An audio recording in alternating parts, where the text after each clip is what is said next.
12 দিন হয়ে গেল, এখনো পর্যন্ত শাহজাহান অধরা কেন? ক্ষুব্ধ হাইকোর্ট। এখনো কেন শেখ শাহজাহানকে ধরা সম্ভব হচ্ছে না?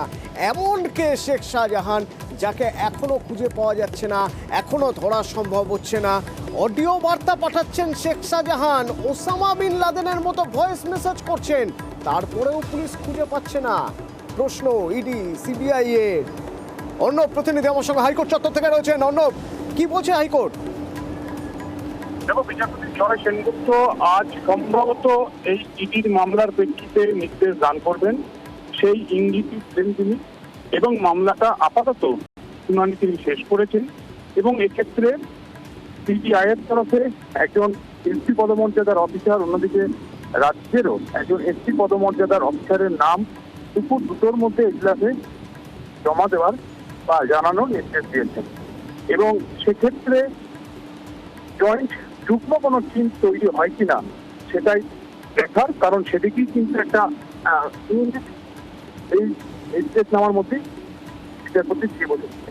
কারণ রাজ্য পুলিশের এসপি পদমর্যাদার নাম বিচারপতি চাইছেন, তার মানে সিবিআই এবং রাজ্যের তাহলে কি কোনো যৌথ টিম সেই শাহজাহানকে খুঁজে বার করে পুরো ঘটনা তদন্ত করবে, এরকম কিছু বিচারপতির মনে চলছে, ভাবনা তার মধ্যে রয়েছে।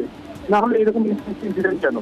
এটা ধরো নির্দেশের কথা, যেটা বিকেল 4টার সময় একেবারে জলের মতো পরিষ্কার হয়ে যাবে বিচারপতি চাইছেন বা কি নির্দেশ দিচ্ছেন।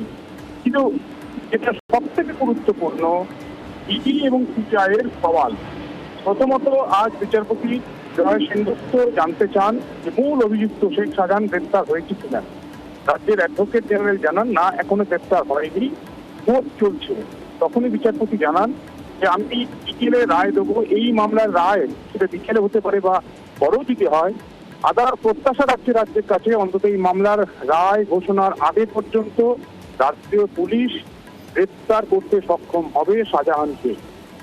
এর পাশাপাশি এটা সেন্ট্রাল এজেন্সি এবং ইডির জন্য এবং কেন্দ্রীয় বাহিনীর জন্য অস্বস্তিকর রাজ্যের একটা ঠাট্টা ছেলে করা মন্তব্য ইডির উদ্দেশ্যে।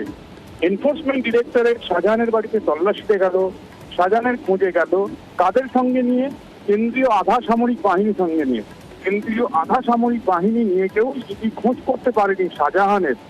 রাজ্য পুলিশ গত 12 দিন ধরে খোঁজ করতে পারছে না শাহজাহানের। এই অবস্থায় সিবিআই কি পারবে খুঁজে বার করতে? ইডি আবেদন করছে সিবিআই, অর্থাৎ কেন্দ্রীয় বাহিনী নিয়ে কেউ ইডি যেখানে টিকিট দিতে পারেনি শাহজাহানের। এই অবস্থায় সিবিআই এর হাতে তদন্ত ছাড়লে কতটা সব ফলপ্রসূ হবে তা নিয়ে আদালতের সংশয় রয়েছে। তাই হয়তো সিবিআই এবং রাজ্যের উভয় তরফে শীর্ষ পদমর্যাদা 2 অফিসারের নাম তিনি চেয়েছে। তবে ওসামা বিন লাদেনের সঙ্গে শাহজাহানের তুলনা টেনে সিবিআই একটা নতুন জল্পনার ইঙ্গিত দিল এই সন্দেশখালীকে শাহজাহানকে ঘিরে। ওসামা বিন লাদেনের মতো অডিও বার্তা দিচ্ছেন এমনটা সিবিআই আদালতে সওয়ালের সময় বলেন। তাহলে কি উগ্রপন্থা চালানোর মতো কাজে যুক্ত শাহজাহান? তার সাথে কেন সিবিআই এই তুলনা টানলেন? এবং আমি সুভাষ বলছির মতো বার্তা, ভিডিও বার্তা দিচ্ছেন, ইডি বলছে, সব মিলিয়ে পুরো বিষয়টা বিকেল 4টের মধ্যে আরো স্পষ্ট হয়ে যাবে। তবে সময় জানিয়ে রাখি, সকাল থেকে যে খবর নিউজ 18 বাংলা দেখাচ্ছে তা হলো সিসি ক্যামেরা লাগানো হয়েছে। রাজ্যের তরফে অ্যাডভোকেট জেনারেল জানান ও 10টা সিসি ক্যামেরা ইনস্টল করা হয়েছে বাড়ির সামনে এবং বাজার বেরিয়ে, এবং ওই বাড়িতে শাহজাহানের বাড়িতে দরজা ভেঙে ঢোকাচ্ছে। ইতিমধ্যে নিম্ন আদালতে আবেদনও করা হয়েছে পুলিশের তরফে। নজর থাকবে, আমাদের নজর থাকবে।